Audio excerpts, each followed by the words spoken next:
Kulaba ensonga onaku olwaleero amagye g'eggwanga galangiridde nti wabaddewo obulumbaganyi obwakoleddwa e Kamwenge.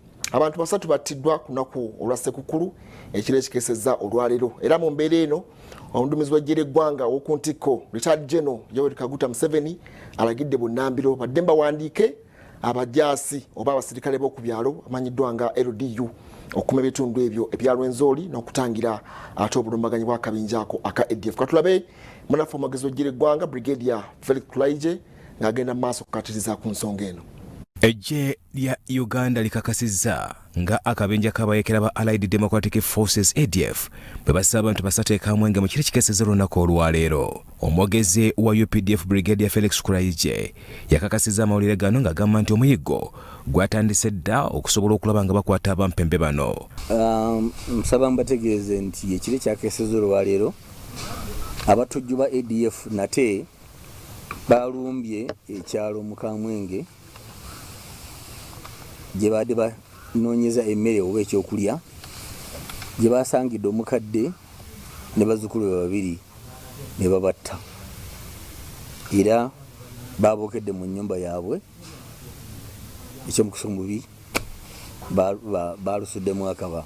Akabinja ke kamu wiiki ewedde katta abantu 10 mu kitundu kyekimu era nga Brigadier Kulaije agamba nti akabinja kano kalinga k'abantu 6 akatigomya ebitundu 3 birambirira. ADF omwaka guno ekoze obulumbaganyi e Kasese bwe batidde abayizi balubiriha okutta abalambuzi abasuubuzi n'abalala.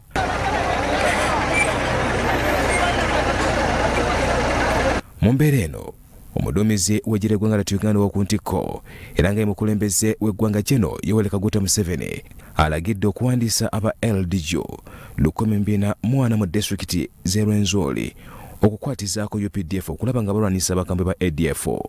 Oweekitiibwa Pulezidenti w'eggwanga era omuduumizi w'oku ntikko wa UPDF yalagidde tuzeewo eggye mukuumabyalo mu disitulikiti ezibadde zirumbibwa.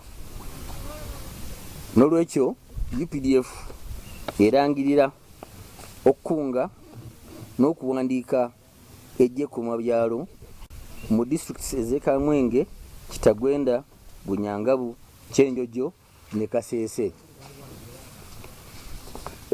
Okuwandiika kuno kujja kukolebwa mu biseera oba mu bitundu bibiri.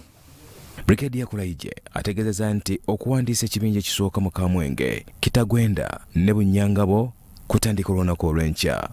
Ekitundu ekisooka kijja kutandika 27 omwezi guno ogwa Desemba omwaka guno lwe lunaku lw'enkya kukomekerezebwe ennaku z'omwezi 10 omwezi ogw'olubereberye 2024.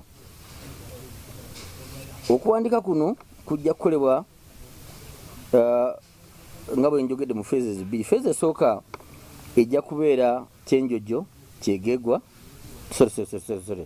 ejja kubeera Kamwenge, Kitagwenda ne Bunyangabu. Phase ey'okubiri ekolebwe mu Kyenjojo, Kyegegwa ne Kasese. Phase ey'okubiri ejja kugoberera oba ejja kutandika nga esooka yakaggwa. Agamba nti basazeewo okukozesa abantu b'omu kitundu kubanga be bategeera embeera zaayo n'abantu baabwe. Kyangu okubakozesa nga tebetaaze ssente nnyingi engeri gye bakola nga bava mu byalo byabwe oba mu woodi zaabwe. Namba 3 nti nga bw'ava mu kitundu kino kyangu okulondoola empisa ze naddala bano ab'akakiiko ku kyalo ne mu muluka kubanga baba bamumanyi nti Kulaije bamuzaala ku kyalo gundi. Alambuludde ku bukwakulizo nate bwe balina okutunuulira nga bagenda maaso n'okuwandiisa aba LDU.